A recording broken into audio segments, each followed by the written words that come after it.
I appreciate your joining us today for Ask Me Anything About Real Estate. I'm doing this every Wednesday morning, and today's topic is how to sell a house as is.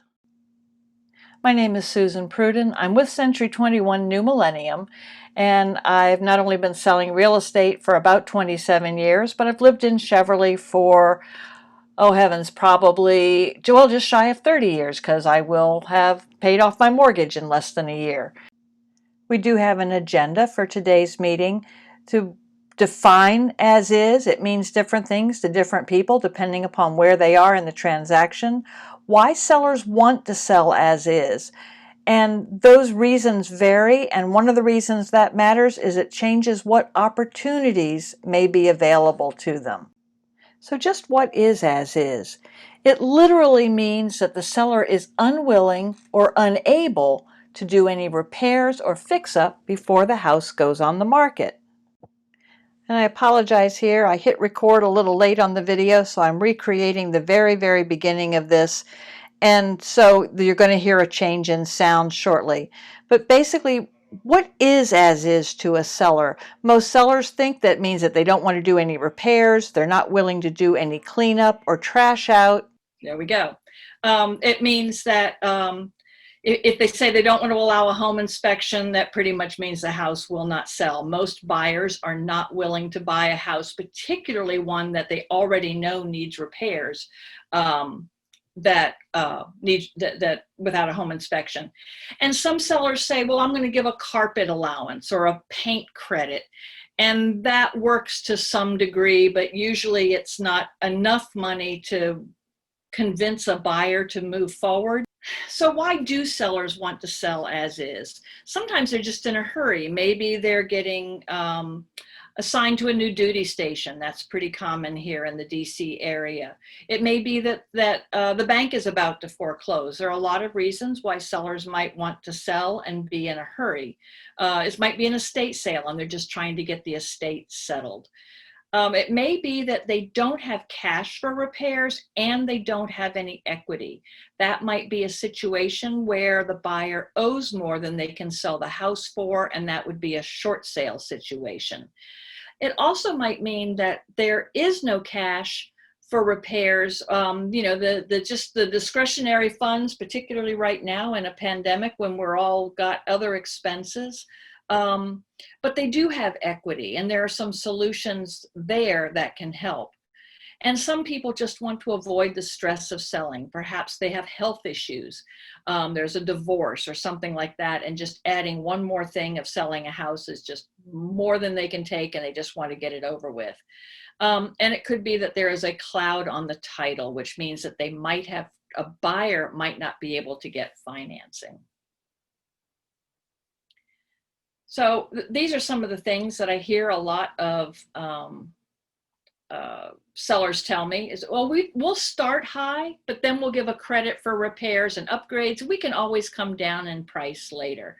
I've got a slide that'll come up that will sort of say why that doesn't work very well.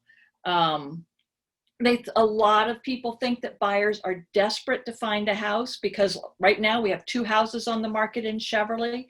So they might think that buyers are desperate to find a house and will pay anything. That's really not true either. That was true of the market back in 2007 and 2008.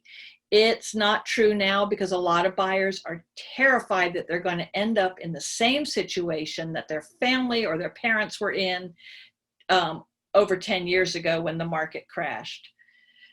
A lot of sellers think they don't have to disclose any problems if they sell as is. And as you will see in a slide coming up, that also is not true. Just because you're selling as is, it does not alleviate the need of disclosure. And then some sellers say, this is actually pretty typical for people that have been in their houses for a long time. Say, I've lived in the house like this for years and the buyer can deal with it the same way I did. Here's this slide. This is just, I updated this yesterday for Cheverly. The one that I want you to see is this first section here, which is the last 12 months of activity. And you can see we've closed 76 properties. There are 7 currently under contract. 2 that are currently on the market, but we had 24 properties that failed to sell. And usually they fail to sell because they are not priced to take into consideration the condition that they're in. In some cases, they failed to sell, and then the seller took steps to change the saleability of the property. They either went ahead and did updates and upgrades, or they lowered the price, or they changed their marketing strategy, and then they may have been successful. And then 2020, you can see we've sold 50 properties and 16 have failed to sell so far. So this idea that right now anything that goes on the market will sell just isn't true, as we can see there. We have actually the 2 properties that are on the market right now have actually been on the market for quite a while. And you're probably aware, most buyers, if they see a property's been on the market for more than 2 weeks, the first question they ask is, what's wrong with it? I'm not going to go over every one of these. You'll get copies of these slides and the recording. But these are some of the disclosure issues that sellers and real estate agents need to disclose. And these are things that you want to make sure you do disclose, especially if you're selling as is, because you want to avoid any potential lawsuits down the road. So just what is as is to a buyer? Most buyers, when they see as is, well, the first thing they think of is, oh, this is a fixer-upper, which automatically means a lower price. A lot of buyers are really worried that they're buying a money pit. That's probably one of the biggest concerns I have, and one of the reasons, especially on an as-is property, why a buyer really wants to do a home inspection. There are some fears that if there's mold or some reason why a buyer might not be able to move in right away, that they might run up against problems where their lease is up and they have to move, and maybe they can't move right away because of repairs that need to be done. Flippers love as is. For them, it means it's all about return on investment. They want to be able to go in and do the updates and upgrades and then sell the house for considerably more money. And then a lot of buyers are worried that on as-is properties, they're going to end up in a bidding war with the flippers. And that does happen, particularly for some buyers for whom an as-is property is the only way they can afford to move into a neighborhood like Cheverly. So these are some of the deal killers. We do see some of those properties that you saw that failed to sell.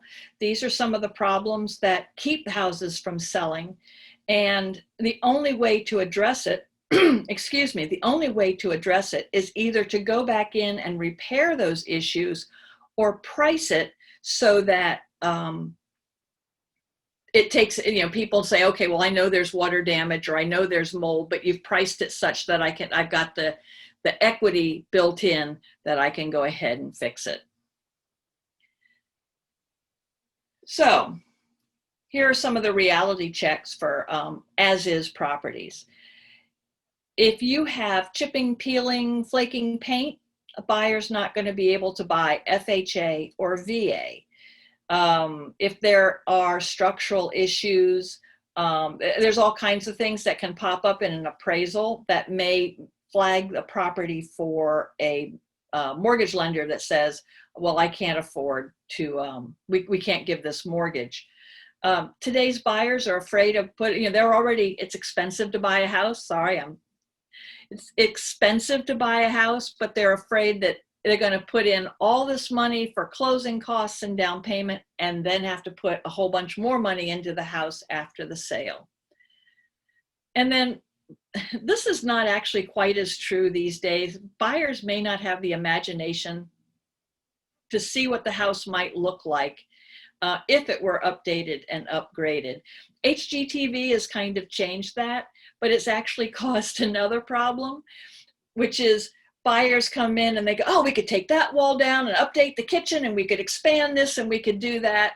And they get very excited and they fall in love with all the possibilities of the house. And then they go home and start figuring out what it's going to cost them. And usually those are the buyers that call back and say, well, we really like the house, but at that price, we just can't move forward, or we can't move forward at any price. They may say that they're going to, a buyer may say they'll get a rehab loan. Well, if a seller needs to move quickly, that kind of negates that whole thing, because a rehab loan usually takes 45 to 90 days, depends on what needs to be done. A buyer may often use a home inspection to negotiate a better price or closing help or repair credits. As you saw back on that other screen, as is properties, these types of sales fall apart more often than just about anything else, because the buyer will do a home inspection and a problem will crop up, or a buyer will do the appraisal will bring up some problems. And then these properties, as I said earlier, stay on the market longer and can result in buyers thinking that the property is flawed. So here are some, if you're thinking of selling as is, here are some of the questions to ask. It really matters what kind of market we're in. Obviously, if we're in a buyer's market or a seller's market, what you do to appeal to a buyer is going to be different.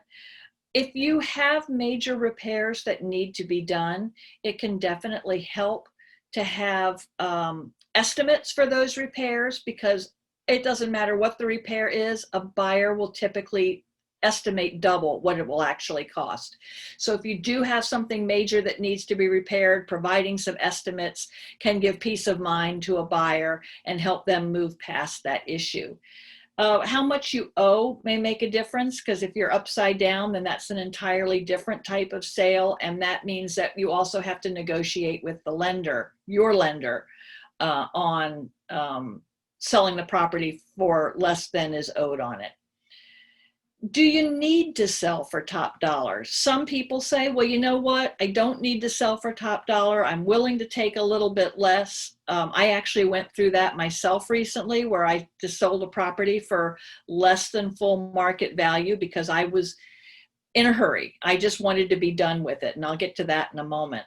Are you going to market the house as an as-is sale? That matters. And then, of course, is whatever is keeping the house from being marketed as a completely updated house, is that something that's going to stop a house from qualifying for a mortgage? So what are some of those opportunities that I talked about earlier? One is you can, of course, just market the house as is and put it on the market and see what happens. I recommend being very careful about where you price a property, so that you know that you're positioning yourself in a place where buyers will be interested. You don't want them to ignore your property.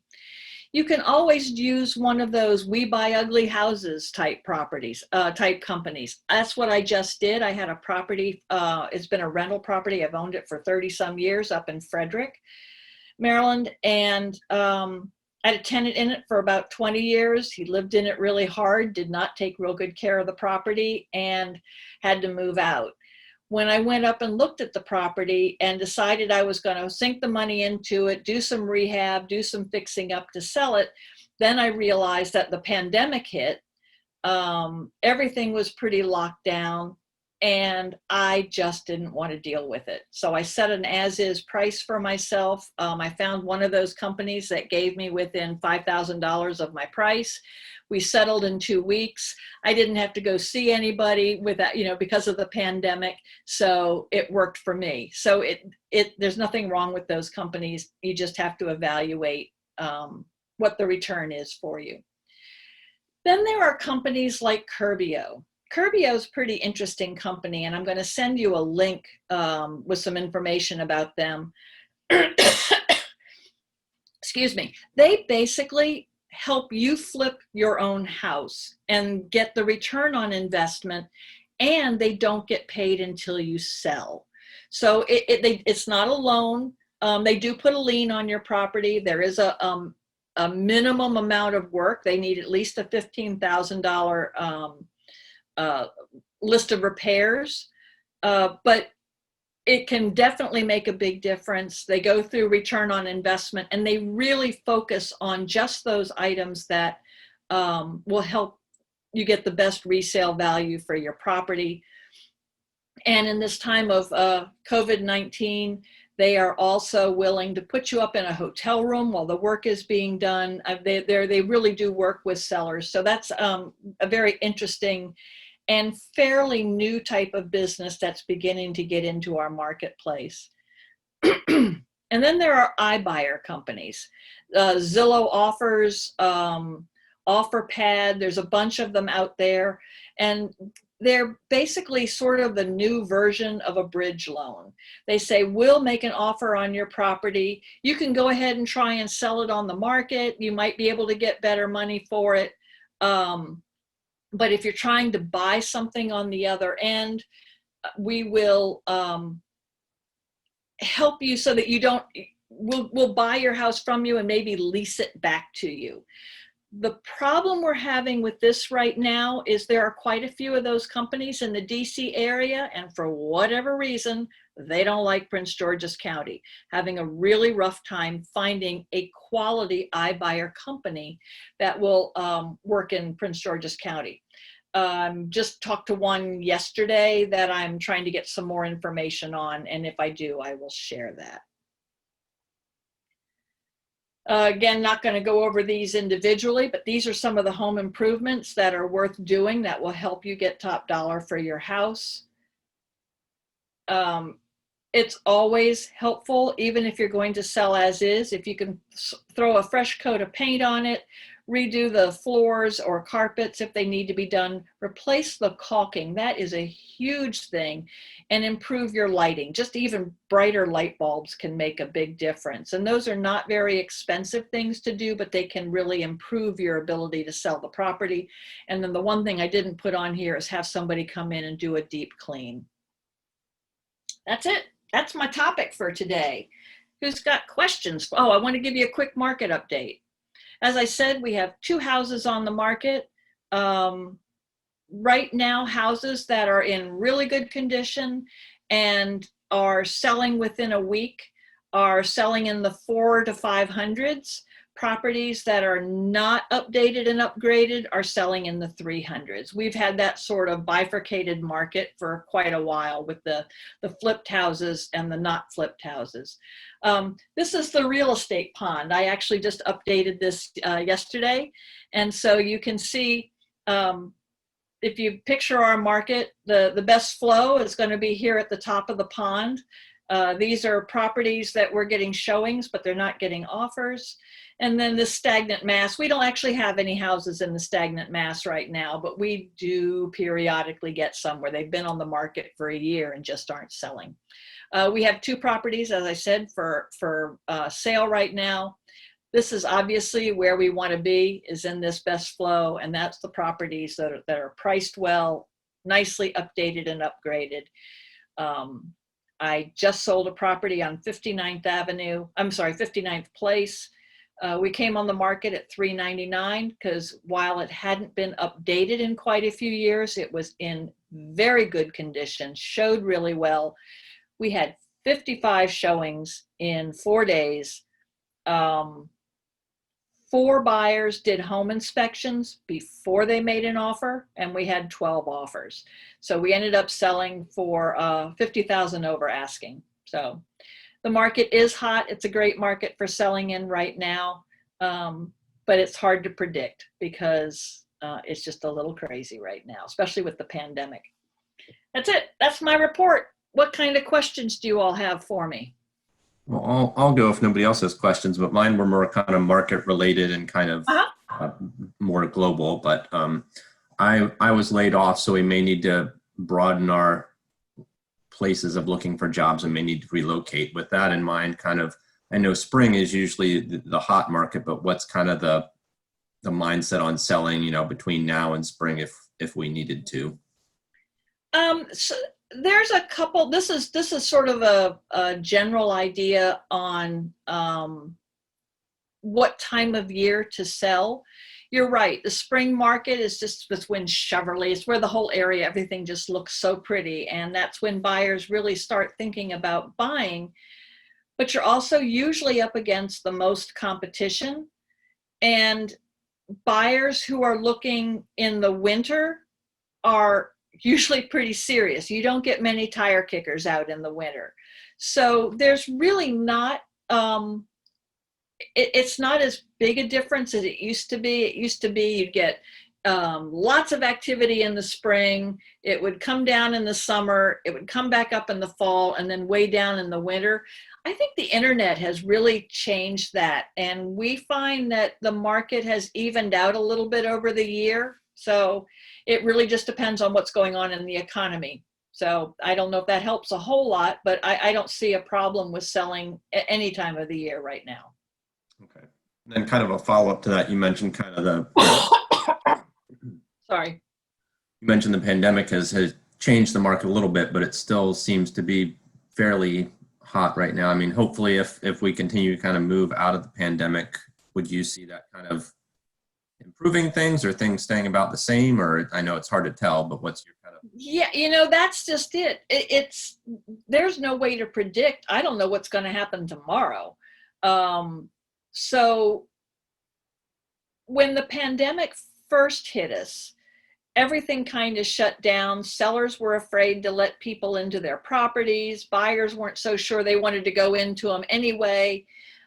We started doing virtual sales, virtual tours, where we would meet with, I would go into a property with my camera and do like FaceTime or Zoom or whatever with a seller, with a buyer, and we would go through the property.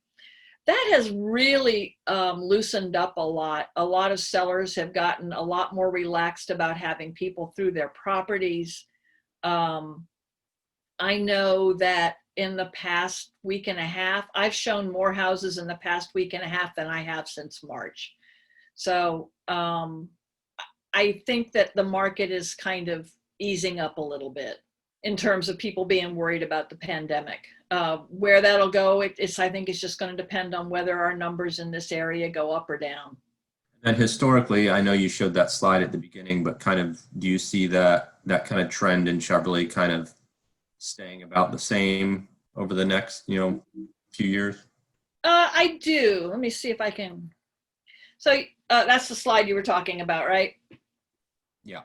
Okay. So, I mean, you can see, you go back and you look at 2019, you can see that the numbers have not been enormously different except for the number of homes for sale on any one particular date. We sort of,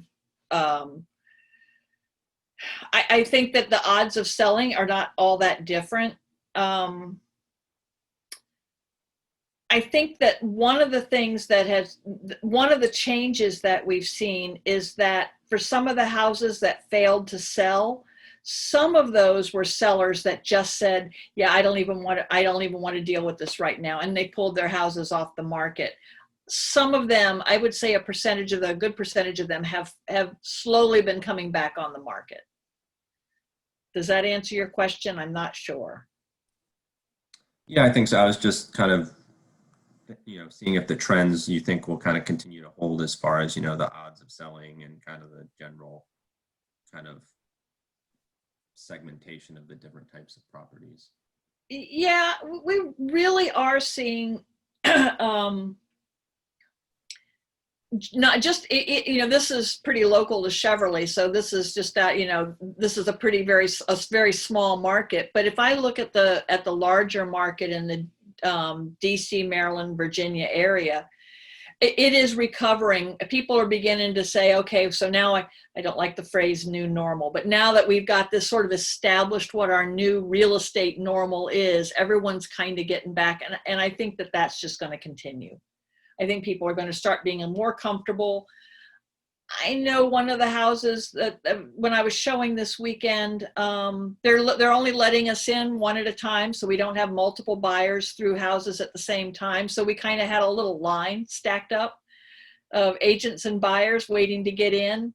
Once we got in, there were booties there and gloves and hand sanitizer. And so everybody's just kind of playing along and doing the right thing. So I think that the market has begun to recover from the shock of the spring market. So I guess my question is, do you find that buyers right now are more interested in as-is properties, or are they looking more for fully updated? Is there any, major change in that sort of trend? That's a really good question. And the answer is, I kind of have to go back to when the market was really hot in the early 2000s. Before that market, it was really the way we normally live in a property, like, oh, the refrigerator broke, so I'm going to replace it. So you end up with a newer refrigerator and an older stove and so forth. That's just the way most of us live in our houses. That was the norm since the beginning of selling homes until around that time. It was the flipped houses were the unusual ones. There just weren't that many of them that got flipped. Well, when the market crashed in 2008, suddenly flippers were out there buying houses like mad. Now, houses that have been completely renovated are the norm, and the houses that haven't been renovated are beginning to be the outliers. So most of the buyers that are out there today, I'm finding that they are really liking the flipped houses. They really want those updated houses. It doesn't have to be absolute top of the line. The house I just sold on 59th Place, that kitchen was a 10-year-old kitchen. She didn't like to cook, so it was immaculate, but it was an estate sale. She passed away, but it was an IKEA kitchen. It was just a very nice IKEA kitchen. And, as I said, we sold for $50,000 over asking. Those are the ones that are getting the bidding wars. Buyers definitely don't want to deal, for the most part, they don't want to deal with having to come in and do lots of updates and upgrades. Does that help? Yeah, that helps. Great. Thank you. Okay. Yeah, I'm just trying to decide what in our house to deal with. The major things are okay. It's some minor things that we need to deal with. So one of the things, there's a couple of ways that I've been helping people, because that's actually a really common question for a lot of people, is that they like, well, I can put money into this, but am I going to get a return? Is it going to make a difference when I go to sell? And I've been dealing with those one of two ways. For some, I've been literally saying, okay, I'm going to come do a walk through your house. I'm going to come through, I'll be there 5 minutes, 7 minutes, not very long. I'll glove up, the whole bit. I'm going to go through your house, then I'm going to come back home and we'll get on a Zoom and talk about the specifics of what you're looking at.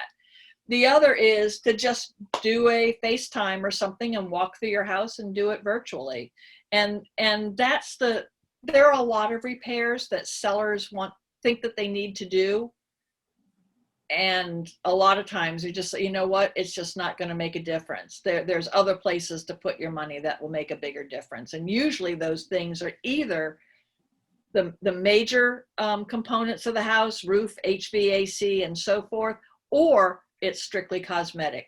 And that's clean, neutral, a palette for the buyer to put their own impression on. I actually have a program that I've put together that is just sort of that, which is a session to go through and just talk about what improvements you might need to do to your house, either in the next year or maybe over 5 years. It's just to talk about what might be done that'll help improve your market value. And that's just something I've been doing that for a long time, but I've sort of begun to now make it a Zoom thing. As far as the market, and specifically Chevrolet, are you saying that it's still a trend of younger families moving in, or is that shifting at all? No, it's not shifting at all. That's actually still very true. For years, a lot of the buyers that have been moving in have been young buyers that are just recently gotten married or just started deciding that they want to have a house together. And some of those people are now busting out at the seams and are saying, I don't want to leave Cheverly, but oh man, I need a bigger house. So we have two sets of buyers that are mostly looking here in town. And that is buyers who maybe it's just, the two of them. And then we do have a whole subset of buyers that are looking to move up to something bigger. But we're not getting many of buyers that are my age that are out, looking to buy a house. So I guess following up on that, Uh-huh. what are some of the trends you're seeing with the younger families, that some of the most important considerations for what they're looking in a property in Cheverly right now? So that's an interesting thing, because of course the pandemic has shifted that quite a bit. Suddenly people are looking for space. They're looking for a place where maybe you can have 2 home offices, maybe a place for kids to be able to do their schooling at home. This has become a real big issue. The other thing that's starting to, I think it was Zillow or Redfin, I don't remember which one it was, but they said that what buyers are searching for has really shifted, and that suddenly outdoor, like having a nice outdoor space that is a patio or a porch, a finished basement, all of those things, or people are starting to look for more ways to enjoy time at home. And so that's a big shift. We're also starting to see a shift in, there's a bigger trend for buyers in their searches to be looking a little more into the suburbs and perhaps even further out, because they're finding that suddenly living in their 1-bedroom apartment in DC, where they were really excited to live there because that was near all the restaurants and nightlife, suddenly there's not really much going on with restaurants and nightlife. And so the search is people are finding that they can end up with, for the same amount of money, or maybe even a little bit less, can move out to the suburbs and get an entire house with a yard. So that's another big trend. I don't have much else, but this was really helpful. Thank you for doing this. Yeah, well, I'm going to send out, like I say, and I apologize, I started recording a couple minutes late because I forgot. So I will send out the recording to all of you, and some other information, particularly on companies like Curbio. It's a pretty neat company. I've got a really nice video where they show the types of work that they do. I haven't actually worked directly with them yet, but I have several agent friends in my company who have, and they said it has made quite a difference in what the house would sell for. For the same house, dated, not updated, older appliances, maybe an unfinished basement, to move to sort of the seller flipping it for themselves, to then sell at we're seeing almost $100,000 difference in value. So that's a difference between a house selling in the mid 3s to selling in the mid 4s. Depends on the size. Obviously it'll go up or down. Number of bedrooms and bathrooms and so forth. So I'll send out some information on that, and see what else you might, if you want to. And the other thing I'm going to send out is, I think some of you actually already did the questionnaire that I sent out about what would you like to see me cover next week. So I'm going to be doing this every Wednesday morning, and hopefully be able to answer a lot more questions. I'm just going to take my usual home seller seminar and break it down into bite-sized pieces so that we're not going on for hours.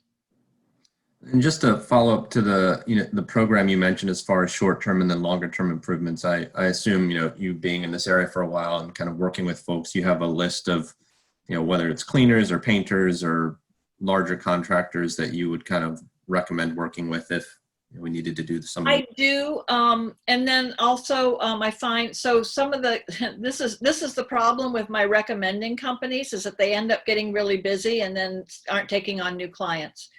I do have several recommendations, but also the exchange is a really good resource for that. But I do have cleaning companies, home improve. Like I've got, I'm sure some of you have heard or seen me recommend George Marco Menelakis with Safety Check LLC. He's in the process of doing a pretty big renovation for a house that's I'm going to be bringing on the market, hopefully early October. So I do have some people I can recommend. It's just a matter of how busy they are. Unfortunately, they don't drop everything when I recommend them. Some of them do, but most of them don't. Any questions from anyone else? Feel free to join me next Wednesday. Any constructive criticism I feel like I galloped through this because I was trying to get a lot in a fairly short period of time.